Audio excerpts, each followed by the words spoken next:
Ladies and gentlemen, the Phillip Morris Playhouse on Broadway.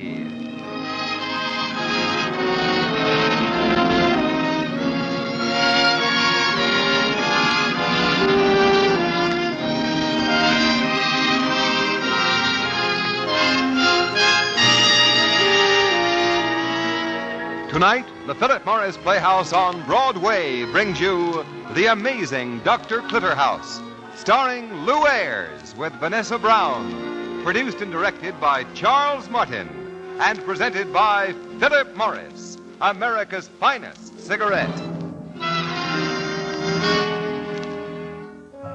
Call for Phillip Morris! Call for Phillip Morris! Do you inhale? Then you're better off smoking Phillip Morris. Do you inhale? Then you're better off smoking Phillip Morris. Because Phillip Morris is the one cigarette proved definitely less irritating, definitely milder than any other leading brand. And they taste so good. Call for Phillip Morris!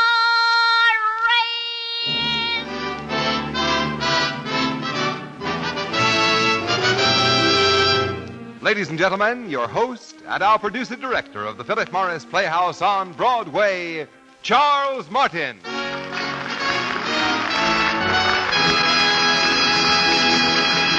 Good evening, ladies and gentlemen. Tonight our play is the exciting mystery drama, The Amazing Dr. Clitterhouse, starring Lew Ayres with Vanessa Brown.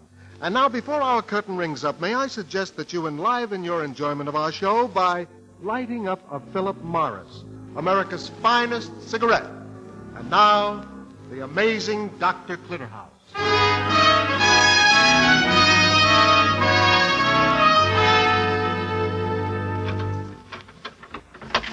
Good evening, Dr. Clitterhouse. Oh, hello, nurse. You've been waiting up for me? Well, it's 1 o'clock in the morning, Doctor. You said you'd be back in the office by 11. I'm sorry I'm late. You should have gone home. Well, I was worried about you. Worried about me?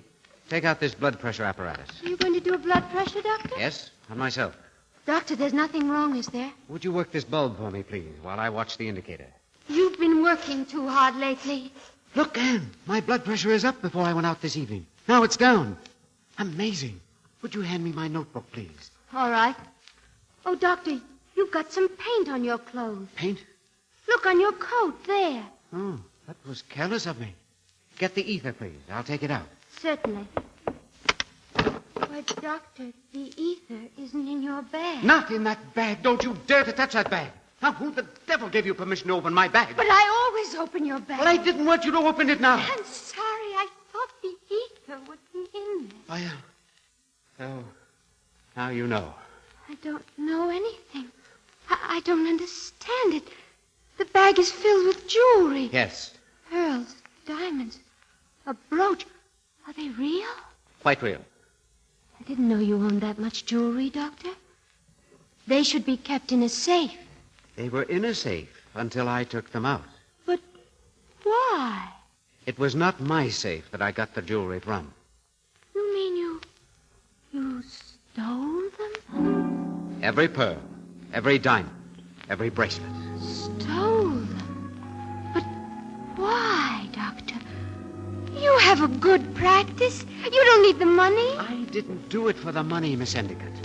To be frank with you, this is my fourth burglary. Your fourth, This one was at Cranston Lodge, but not one of my own patients. I'll have you know I never steal from my own patients. This ether takes off the paint very well. Better see who that is. Are you expecting any patients at this hour? No. Good evening. Is the doctor in? Oh, just a minute. It's Lieutenant Charles of the 7th Precinct. I wonder if... It's all right, it's all right. He's just dropped by for a drink of whiskey. Show him in. Won't you come in, Lieutenant? Thank you. Good evening, doctor. Good morning would be more appropriate, Lieutenant. I saw a light in the hall, so I thought I'd ring the bell. Who's in charge of the whiskey? Anne, look in that cabinet marked medicine for colds and pour the lieutenant a drink of whiskey. That's the idea. Nothing like medicine for a cold. What are you doing in this neighborhood, Charlie? Well, there was a robbery in this area last night. There was. That's right. The third burglary around here in the last month. I'd better lock my windows tonight. Oh, I don't think he'll bother you. He's an absolute amateur, this bird. Amateur? Yeah, he climbs ladders and roofs and picks a lock when the windows are open all the time. Did this burglar get away with very much, Lieutenant? Well, quite a haul. Mrs. Challing had a diamond brooch worth $10,000. As much as that? Tell me, Charlie, how do these burglars get rid of the things they steal? Why, they use a fence. Fence? What's a fence? A receiver of stolen goods. Oh. Fence is smart. There's one who's smart. Who's that? A fellow named Carl Schultz. Schultz? Yeah, he used to be a working jeweler and watchmaker. Then he got into trouble. Now he runs a little saloon off Arlington Road. Oh. I'll take that. I'm expecting headquarters to call me here. Hello. Lieutenant Charles speaking. What's that? Again? A little while ago, eh? Well, don't touch anything till I get there. What did I tell you? You're amateur burglar again? Right. He broke into Cranston Lodge. Big haul tonight. But we'll get him. Amateurs always slip up. Well, so long, Doctor. So long, Charlie. Did you hear him, Doctor? He's going out looking for you. The nerve of him calling me an amateur. Don't you realize what you're doing? I realize it very well. Why are you stealing? Why are you doing this? And I'm on to something that might prove far more important than my medical practice. More important. Has it never occurred to you that criminal activities actually change a man's face and his physique? I never thought about things Well, like that. that's what I'm after. The pathology of crime. What makes a man steal? What makes him a crook? Aside from the economic aspects. What happens to him mentally and physically? Well, I needed a living subject, and so I started experiments on myself. I observed my own reactions, pulse, respirations, and blood pressure. But, Doctor, have you thought what risk you're running? If this jewelry worries you, I'll take a walk tomorrow and see Carl Schultz and get rid of it. Now, say good night, nurse, and go home. Good night, Doctor. I'm very worried about the whole thing. Don't worry about it.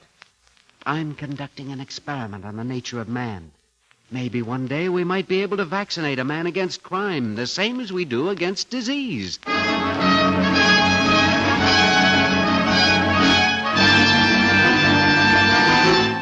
got a pair of aces. King All four. right, boys, all right. Quiet down. Let's see who it is. I think it's the cops. Cops don't knock like that. Some of the new ones do. All right, all right. What's all the noise about? I was beginning to think there was nobody here. We heard you. What do you want? I'm looking for Carl Schultz. That's me. Oh, really? Well, then you're the man I want to see. You two talk. I'll play the slot machine. What do you want? I want to do a little business with you, Mr. Schultz. Yeah, what kind of business? Confidential. 2 lemons for a quarter. You get 3 for a dime in the store, Daisy.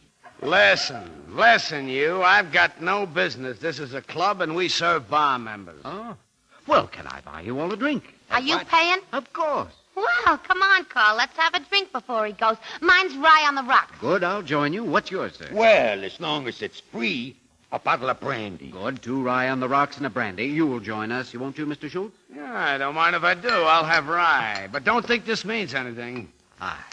Mr. Schultz, I drink to our better acquaintance. And to you, young lady? The name's Daisy. And to you, sir. The name is Pal. Well, here's luck to you, too. I hope he falls down an open manhole. Excuse me. What do you mean by that? That's for the judge. He sent Pal up for a 3-year stretch, and Pal's been drinking to him ever since. I was innocent, brother. Innocent as a newborn babe. They hung it on me. The judge was jealous of me. Bad luck, Mr. Pal. Well, what did you want to see me about, mister? Well, I understand that at times and under certain circumstances you do undertake to dispose of, shall we say, certain articles of jewelry. You got the wrong man. I don't go in for that. You're wasting your time. Oh? Look at these. Holy gee, look at that ice, Carl. Hey, where did you get this? I stole it from Duckett's house, Mrs. Charling's, and 2 other places. Hey, those are the jobs that Sergeant wants Oaks for. I always wanted to get a look at the guy that pulled them jobs. If you did it, mister, I take my hat off. And whoever's under the bar can come out of hiding now. How the deuce did you know anyone was there? His beer gave him away. I could see it running out underneath the panel. He's a smart one, too. Come on out, boy. Hello. My name's Oakes. Glad to meet you. Thought you was the law when you first come in. That's why I ducked under the bar. The law? With this load of ice? Just who are you and what's your name? That I won't even tell the police. What do you want to know his name for? Schultz ain't really yours, Schultz. All right, never mind. Let's see the stuff. Attaboy, Carl. Try that on, Daisy. Boy, awful heavy, ain't it? Here, I'll fasten it for you. Hey, Carl, how much is that worth? 10,000, according to the original owner. 1,000 is my price. Get a load of these rocks. I'm blinded. Too much jewelry on a coil is vulgar. I'd like to dress up in some of that vulgarity. Well, what's it all worth to you, Schultz? I don't know. Don't let him put one over on you, mister. I'll give you $5,000 for what's here. $5,000? This stuff is worth at least 30 grand. Yeah, try and sell it. But crime should show some profit. Make it 7,500. I don't know. I'm taking an awful chance with this stuff. It's real hot. Oh, come on, Carl. Be fair to new clients. All right.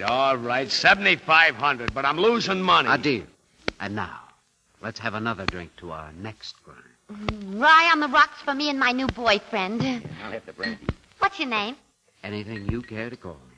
Well, here's to crime and research. That's a crazy toast. But so is pals. I hope he falls down an open manhole. Not you, mister. The judge who sent me away. I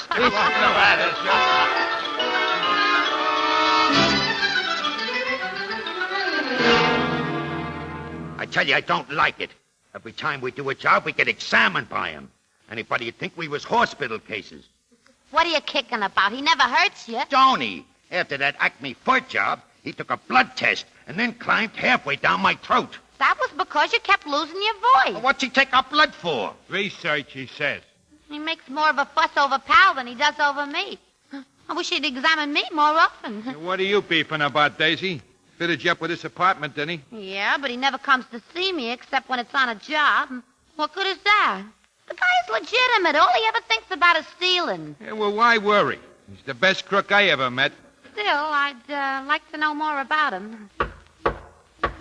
That's him. I'll go.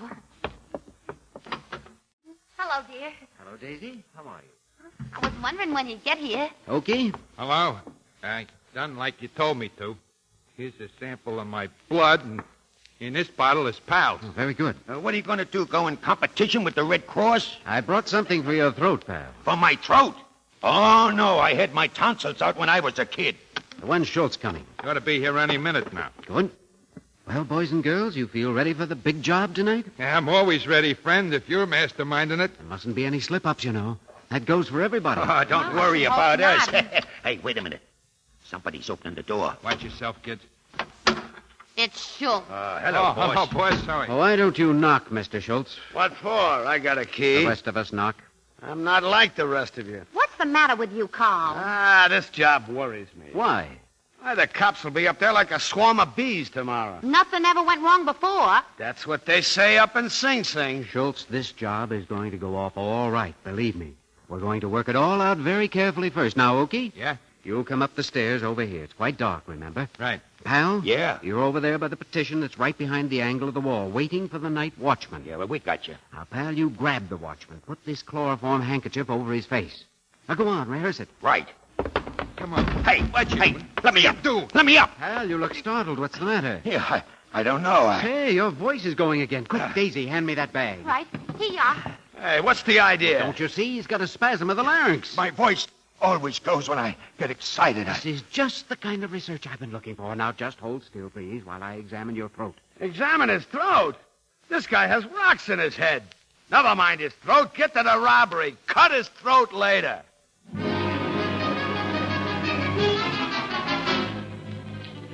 To all precincts, an organized series of daring robberies is beginning to take place in this area. Assign all detectives to begin manhunt for gang. Police Commissioner promises an arrest within 24 hours.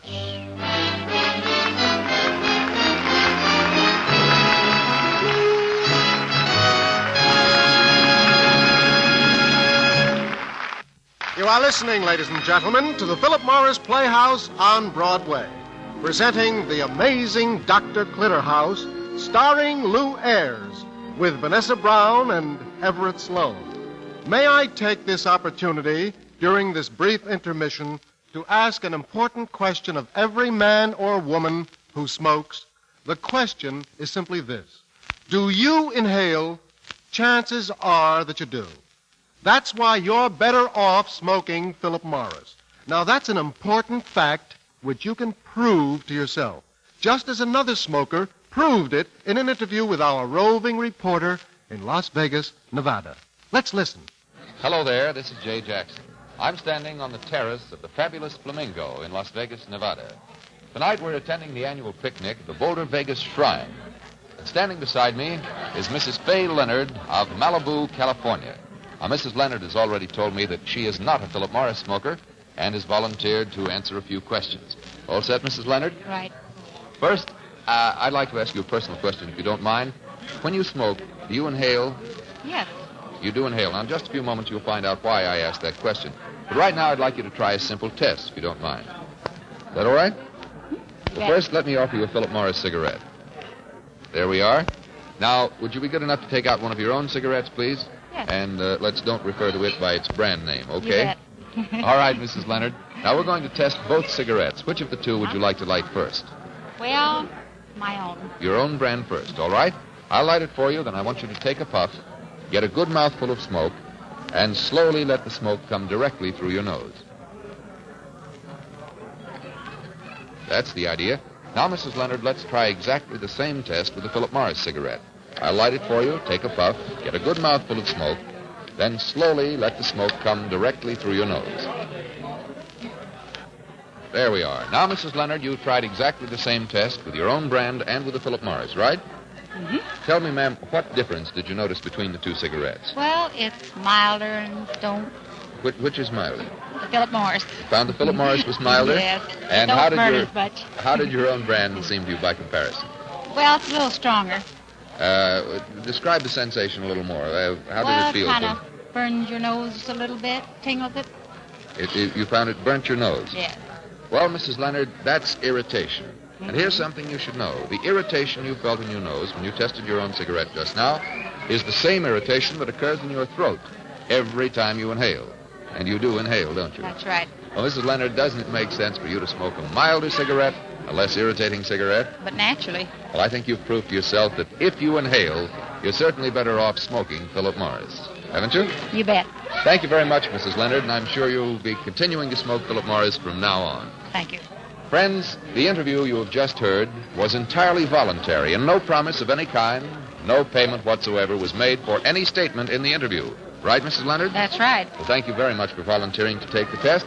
And now, join me, won't you, and let's both light up and enjoy a Phillip Morris. You bet I Definitely will. less irritating, definitely milder, definitely America's finest cigarette.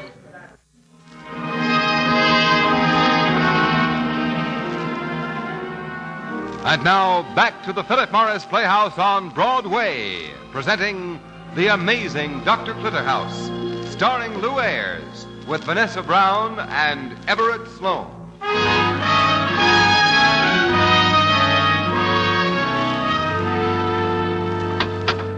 Hello, Davy. Oh, hello. We were all here waiting for you. Good evening, gentlemen. I hope you're all well. Oh, sure. In the pink, friend. If I was any better, I'd be hysterical. Well, everything went off okay last night. Have you seen our notices in the papers? Oh, have we? We've been reading them all morning. Sensational city robbery. $200,000 in furs stolen. I like it when they say sensational. That's a good notice. Well, here's your share of the money, everyone. It's all divided equally. It's a nice drink. That's What a swell, yeah. fistful. Well, what are you going to do now? Now, I'm going away. For how long? Forever, I guess. But first I have to make a call. Aren't you coming back tomorrow? I don't think I can promise you that, Daisy. Gee. Hello? Yes. Yes, I'm coming straight back. Don't worry. Goodbye. I hate to leave you like this, but all good friendships have to end sometime. I guess this is it. So, Schultz, okay, pal. Goodbye. So long. And you, Daisy, you've been wonderful. Bye, stranger. Will you ever come back? No, Daisy. It's goodbye for all time. Daisy's in love, isn't she? He ain't a bad guy. Hey, what are you doing with the phone, Schultz? Oh, I'm taking this dial plate off. Yeah, you see this white ring I fitted underneath this plate? Well, When the dial spun, it worked against this ring. This scriber left a mark, then clicked back a notch. You get the idea? What'd you do that for? I got myself to look after, too. The scriber made 7 marks altogether, and I can tell by the length of them what number he called. holy smoke. Quiet, everybody. Hello. Who is it? What? Doctor Who's residence? Oh, sorry. Wrong number. Do you know his name? You bet I do. Who was the smart one around here? Who was the real mastermind after all? Our blood test man is going to find out.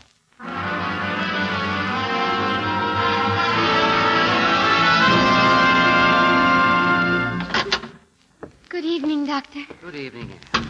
Have you seen the papers? Yes. A story about an orphanage that received $35,000 in the mail, and nobody knows who sent it. But you know, don't you? Yes. And now you're going to stop. Yes. Now, at last, I'm going to stop. Would that be? Patient at this hour? I'll go. Good evening. Is the doctor in? Who's calling? Oh, just tell him Mr. Benjamin. Just a minute. Doctor, Mr. Benjamin. Patient? You've never attended him. Hello, Doctor. Schultz. I thought I'd take the liberty of walking in. Anne, you may go. All right. Will you be needing me anymore? No, not tonight. Good night, Doctor. What are you doing here, Schultz? Surprised, aren't you? Maybe you'd be good enough to explain how you come to be here. Oh, you're not the only smart one. So you really are a doctor, aren't Does you? anyone else know who I am? No, I kept it to myself so far. Have you ever thought what I could tell the police about you? Make yourself clear. Oh, it just occurred to me that I didn't make as much as I ought to out of those furs. Didn't you? No.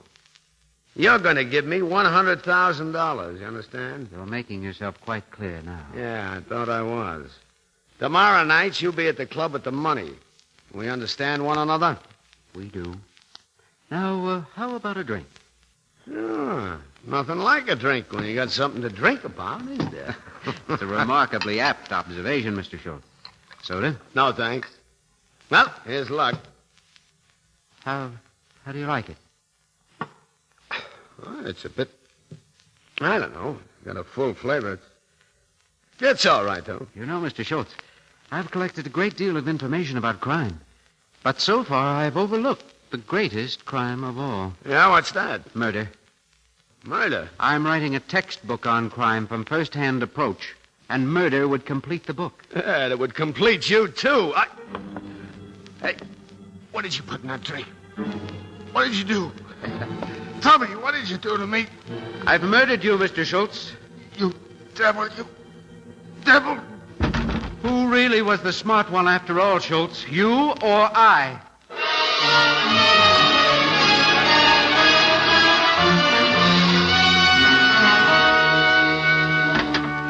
Doctor, Yes, nurse? I just saw the evening news. Well? The man who was here 2 evenings ago was found in the river, drowned. Yes, that's right, nurse. Did you do it? Yes, frankly, I did. Well, I had to. He was blackmailing me, forcing me to go on. Oh, my Lord, why didn't you stop Are you before getting this? hysterical, nurse? They can't possibly trace anything to How me. do you know? You had to go to the river to take his body. Maybe he was seen. Nonsense.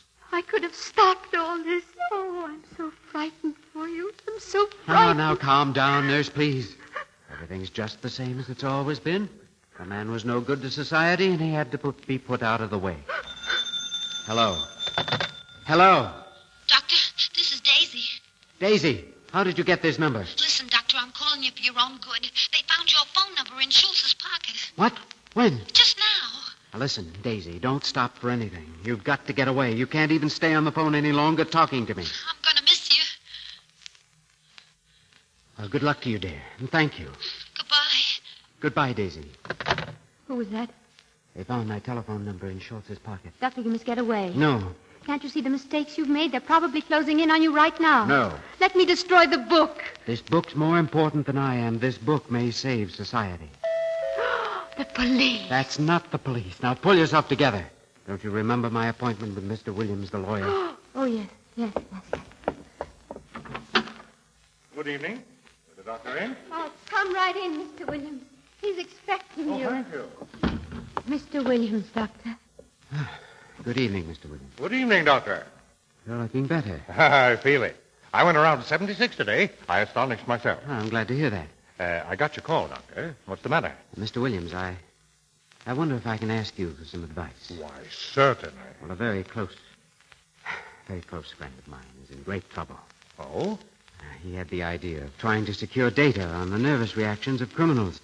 So he joined a gang of them and made tests and observations at close range. Then one of the criminals discovered who he was and tried to blackmail him. That was inevitable. So he resorted to the ultimate crime, murder. Good Lord. Tell me, Doctor, are you stating a hypothetical case, or has this actually happened? Well, assuming that it actually has, what would my friend's chances be of getting off? He would get off. Why? Because the man's insane. Insane? But what about his book? Well, his book might be quite coherent and perfectly sensible, but he himself is not sane. I'd stake my reputation on it. So you think he's insane? Hello, Doctor. Oh, good evening, Lieutenant. What brings you here this evening? Is this the man, Sergeant? Yes, that's the man. I saw him walking away from the river the day we found Schultz's body. Good Lord, Doctor, you. Yes, Mr. Williams. I'm the man. Doctor, I don't think I'd say very much. I won't. I'm sorry, Doc, but I've got to place you under arrest for murder. Mr. Williams, would you mind taking charge of this book for me? What is it? My medical notes. Oh, nurse, Yes, Doctor. you won't forget that you promised to help me. I'll do anything I can. I know that. Anne, Yes? Anne, you don't think I'm insane, do you? No. You've just been overworking, that's all. Mr. Williams, may I retain you to represent me? Why, naturally, my friend. You're such a good lawyer. And you've been very nice to me. When I come back, I'll buy you a little woolly dog.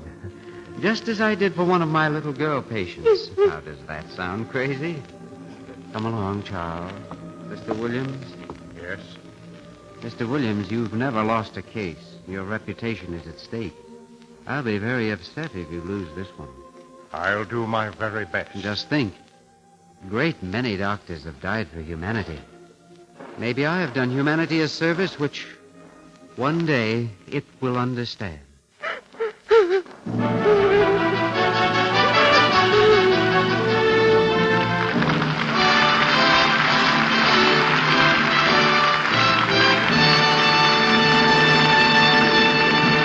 Thank you, Lew Ayres and Vanessa Brown, for two splendid performances. Now, before I tell you about next week's show, here's a question and an answer well worth remembering, well worth acting on. Do you inhale? Then you're better off smoking Phillip Morris.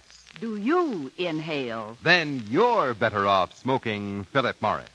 Because Phillip Morris is the one cigarette proved definitely less irritating, definitely milder than any other leading brand.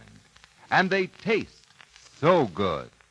Phillip Morris, America's finest cigarette. And now, Charles Mutton. Next week, ladies and gentlemen, the Phillip Morris Playhouse on Broadway brings you that romantic star, David Niven, in the heartwarming love story Brief Encounters. So won't you listen in? Until then, this is Charles Martin saying, next time you visit your tobacco dealer, ask for Phillip Morris. It's America's finest cigarette. Hold for Phillip Morris! Our music is under the direction of Ray Block. A portion of this program is transcribed. This is Ken Roberts speaking. This is NBC, the national broadcasting company.